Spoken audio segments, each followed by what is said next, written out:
मैं सर्वप्रथम अपनी बात योगी योगेंद्र पाल जी को नमस्कार करने के साथ करता हूँ। ये धसता है कि मैं जीवन में उनका नाम ले रहा हूँ।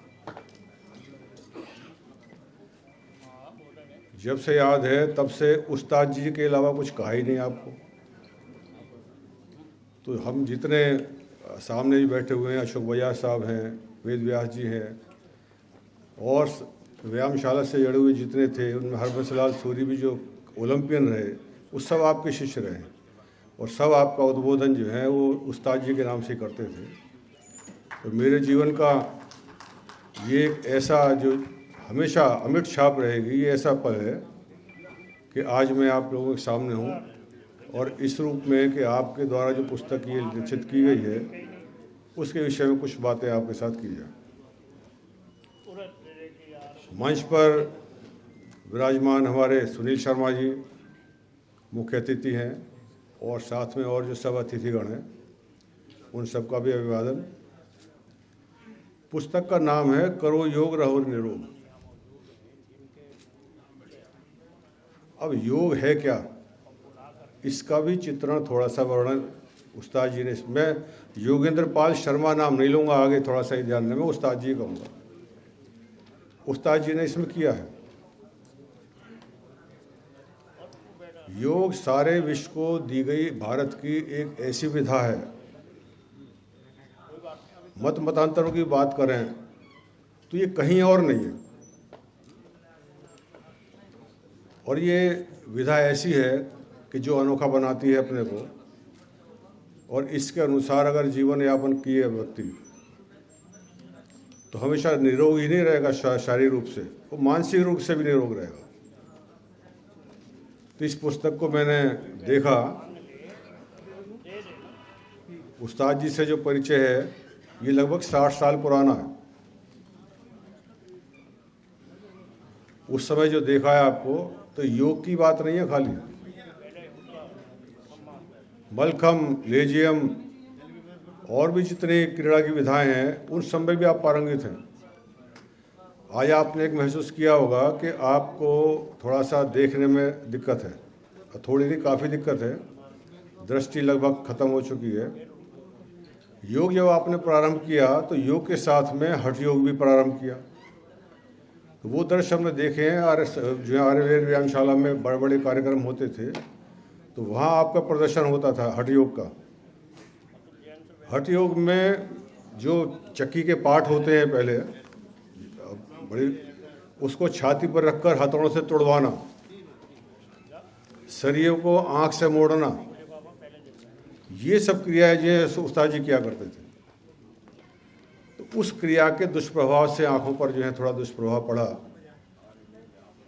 लेकिन इसके बाद जो आपने अपने कार्यकाल पूरा किया शिक्षक के रूप में, उस दौरान भी लगभग 50 साल कह सकते हैं इस तरह प्रकार की आपकी ये आँखों में समस्या आई है।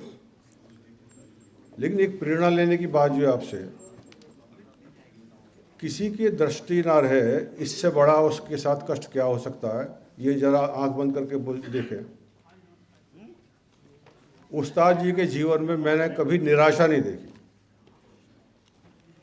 एक बार आज भी बात करें कि व्यायामशाला के बारे में बात करें, भी व्यायामशाला को दोबारा चालू करो, तो आज भी ये कहते हैं कि मैं आके बैठूंगा और मैं कराऊंगा।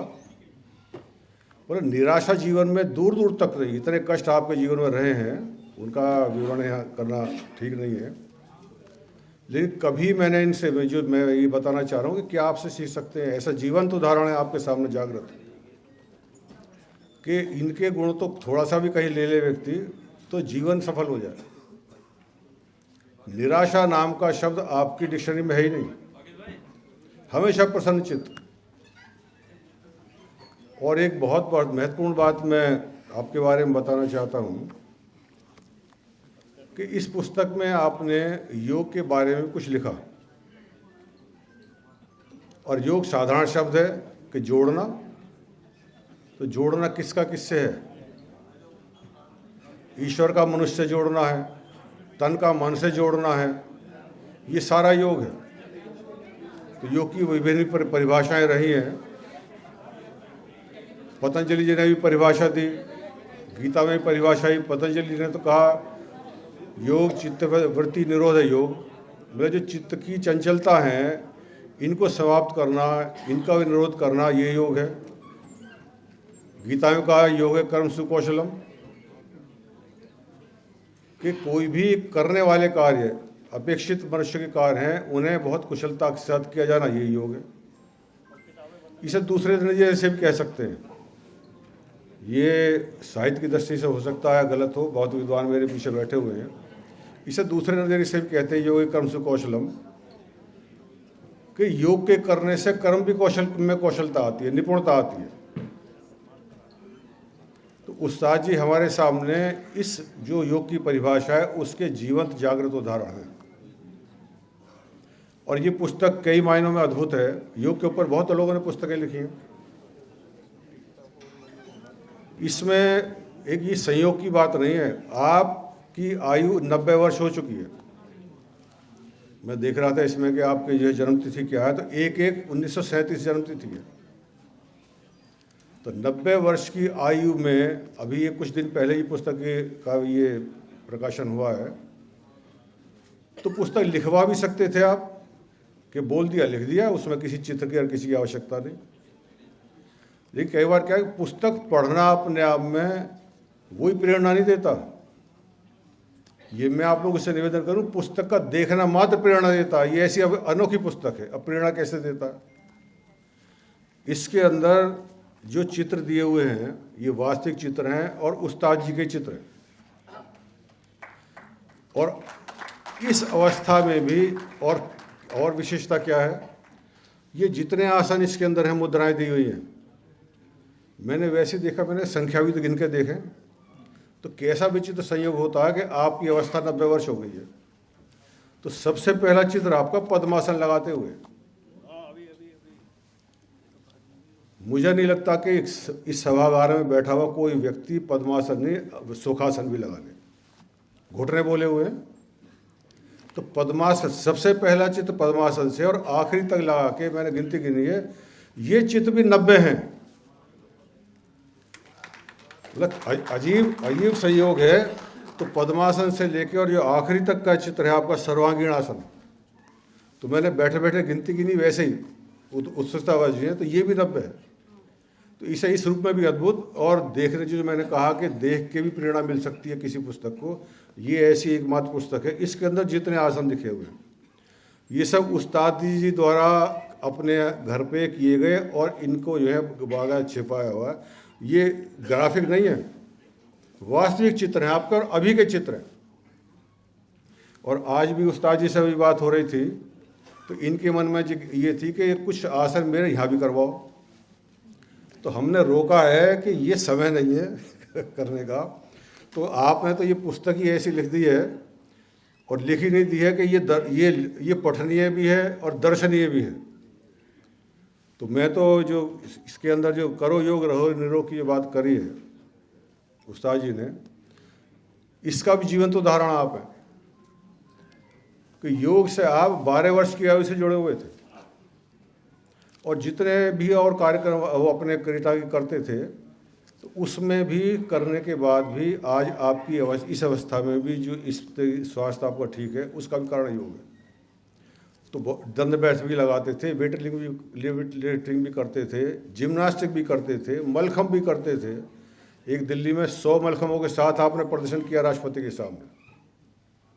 तो ऐसी विधाएं करने के बाद भी कि आप, कई बार हमने पूछा कि उस्ताद जी आपकी स्वास्थ्य का क्या है ऐसा, खिलाड़ी तो बहुत बड़े बड़े हैं।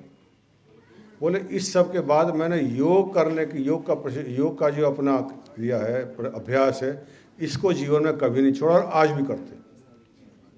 तो मैं तो समझता हूँ कि इस सभागार में बैठे हुए हम सभी सज्जन जो हैं, आपकी इस जीवंत इस पुस्तक से ये प्रेरणा ले सकते हैं कि जितना हो सके, इसमें खाली प्राणायाम, ये केवल आसन ही नहीं दिए हुए हैं। बहुतों को पहले होता ये था कि योग को ये मतलब है, आसन का मतलब योग है, विभिन्न प्रकार की मुद्राएं योग होता है, वो एक अंग है, लेकिन मुख्य उसका अंग है प्राणायाम। तो इसमें प्राणायाम की विधि भी आपने दी हुई है, और जितने आसन हैं उनको आसनों को करने की विधि के साथ साथ उनके लाभ क्या हैं, इसका भी विवरण आपने संक्षेप में जो दिया हुआ है। तो मैं अपने को भाग्यशाली भी मानता हूँ और मैं समझता हूँ हम सभागार के अंदर बैठे हुए हम सब भाग्यशाली हैं कि आज हमारे बीच में उस्ताद जी की पुस्तक भी है, उस्ताद जी भी है, और इसके अंदर जितने चित्र हैं ये सब भी वास्तविक चित्र हैं। इनको देखने से हम सब प्रेरणा प्राप्त करेंगे और हम अपने जीवन को सफल बनाएंगे। इन शब्दों के साथ मैं अपने दोस्त समाप्त करता हूँ। धन्यवाद।